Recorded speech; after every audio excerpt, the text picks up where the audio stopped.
નીટની પરીક્ષા પહેલા મોટા સમાચાર પ્રાપ્ત થઈ રહ્યા છે। નીટ પરીક્ષા સુધી ટેલિગ્રામ પર પ્રતિબંધ મુકાયો છે।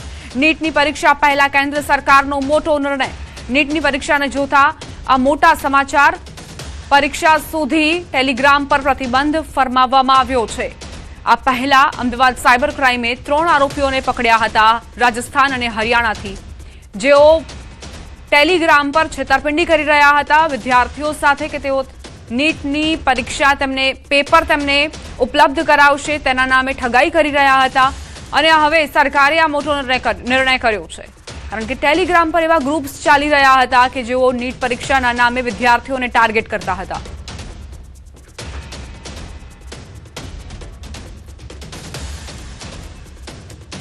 નીટની પરીક્ષાને લઈને આ મોટા સમાચાર।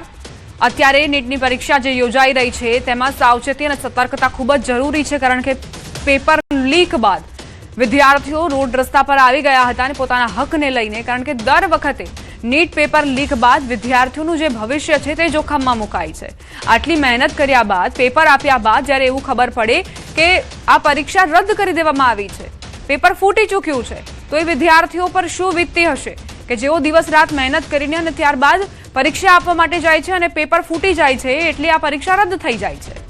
હવે સરકારે આ નિર્ણય કર્યો છે કે નીટ પરીક્ષા જ્યાં સુધી પુનઃ ન યોજાય ત્યાં સુધી ટેલિગ્રામ પર પ્રતિબંધ રહેશે, તેને ઓપરેટ નહીં કરી શકાય। તેમાં કંઈ પણ ગ્રુપ્સ જે ચાલતા હશે તે ઓપરેટ નહીં કરી શકે, વિદ્યાર્થીઓનો સંપર્ક નહીં કરી શકે અને વિદ્યાર્થીઓને સાથે છેતરપિંડી પણ નહીં કરી શકે।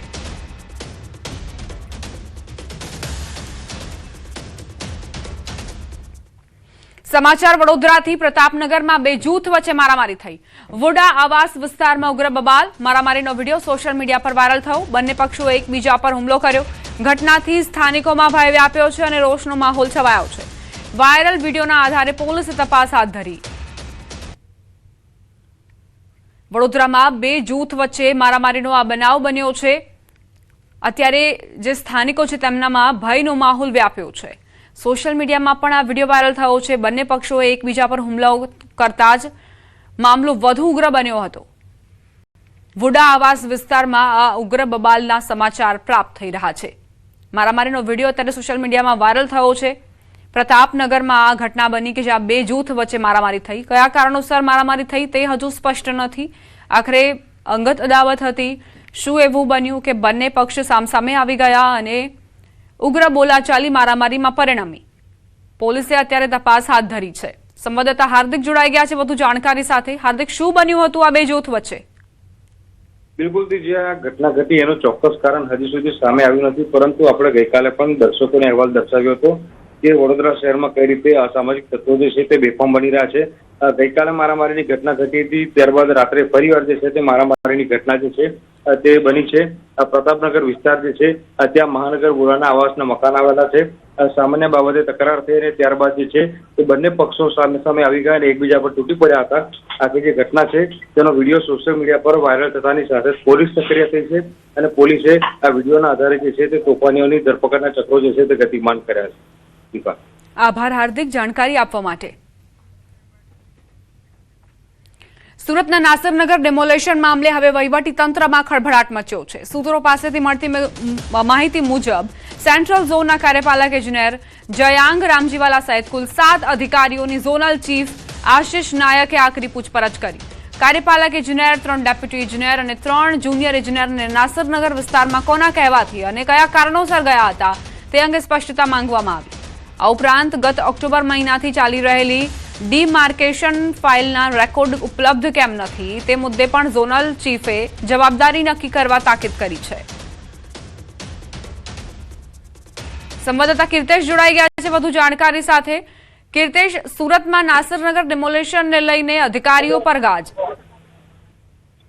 બિલકુલ, સુરતનું ચર્ચારિત નાસિરનગરનું ભૂતિયા ડિમોલેશનનો મામલો ગુજરાત સરકાર અને કેન્દ્ર સરકારના એમાં પહોંચતાની સાથે જ હવે અધિકારીઓએ જે તપાસ કમિટી બનાવી હતી તે તપાસ કમિટીની હિલચાલ શરૂ થઈ છે। ખાસ કરીને સેન્ટ્રલ ઝોનના કાર્યપાલક ઇજનેર જયંત રામજીવાલા સહિત 7 અધિકારીઓને ઝોનલ ચીફે આખરી ઝાટકની કાઢી છે। સેન્ટ્રલ ઝોનના ચીફ આશિષ નાયક દ્વારા તેમની પૂછપરછ કરવામાં આવી છે। કાર્યપાલ ઇજનેર, 3 ડેપ્યુટી અને 3 જુનિયર ઇજનેરોને ઝોનલ ચીફે બોલાવી તેમની પૂછપરછ શરૂ કરી છે કે કોના કહેવાથી આ જગ્યા પર જવામાં આવ્યું હતું, ડિમોલેશન કરવામાં આવ્યું છે. કહી શકાય કે આ સમગ્ર ડિમોલેશનની ઓક્ટોબર મહિનાથી ફાઇલ આવેલી હતી, તેને રેકોર્ડ તેના હવે મળતા નથી. એટલે કે જે માર્કિંગ માટેની ફાઇલ હતી એ આખી ફાઇલ જ ગુમ થઈ ગઈ છે. અને જે પ્રકારે આખું આ સમગ્ર મામલામાં સોપારી કોયડાની ગંધ આવી રહી છે, આ બિલ્ડરની સાથે થયું છે, ત્યારે રાજ્ય સરકાર અને કેન્દ્ર સરકારની વચ્ચેથી બાદ હવે જે તપાસ કમિટી છે તેને તપાસનો ધમધમાટ શરૂ કર્યો છે. સૌથી મહત્વની વાત છે કે જે તપાસ કમિટી બનાવવામાં આવી છે તેમાં 2 અધિકારી એવા છે કે જે ડિમોલેશન સમયે ઘટના સ્થળે હાજર હતા અને જેમના પર અનેક વખત ભ્રષ્ટાચારના આરોપ લાગી ચૂક્યા છે. તે આ તપાસ કમિટીમાં છે ને હવે એ કમિટી અન્ય અધિકારીઓની પૂછપરછ કરે છે. એટલે કે સાચું દૂધનું દૂધ અને પાણીનું પાણી થાય તેવી શક્યતાઓ નહીવત દેખાઈ રહી છે. આભાર કીર્તેશ જાણકારી આપવા માટે. સુરતના કતારગામ ઝોનના સિંગણપુર વિસ્તારમાં આવેલી કૃપા રેસીડેન્સીમાં ગેરકાયદેસર બાંધકામ હટાવવાના મામલે મહાનગરપાલિકા શંકાના ઘેરામાં આવી છે. સોસાયટીના નિયમો વિરુદ્ધ ફ્લેટ નંબર 104માં કરાયેલા પતરાના ગેરકાયદે બાંધકામ વિરુદ્ધ ફરિયાદ થતા મનપાની ટીમે તેને તોડી પાડી સામાન જપ્ત કર્યો હતો. જોકે આશ્ચર્યજનક રીતે માત્ર 1 કલાક અને 51 મિનિટમાં જ એ જ સરકારી વાહન પાછું આવ્યું અને જપ્ત કરેલા પતરા મૂળ જગ્યાએ ગોઠવી દીધા. ચર્ચા એ છે કે આ બિલ્ડિંગ ભાજપના રાષ્ટ્રીય કિસાન મોરચાના મહામંત્રી બાબુભાઈ જેબલિયાની માલિકીની છે અને હાલ ભાડે આપેલી છે. આ વળાંક અંગે કતારગામ ઝોનના કાર્યપાલક ઇજનેર કમલેશ વસાવાએ અજાણ્યા વ્યક્તિને જાણ કરીને જ્યારે ટાઉન પ્લાનિંગ વિભાગના અધિકારી જિગ્નેશ પટેલે સ્વીકાર્યું હતું કે સંબંધિત વ્યક્તિને પોતે મધ્યમ વર્ગનો હોવાની આજીજી કરતા માનવતાના ધોરણે સામાન પરત કરાયો હતો.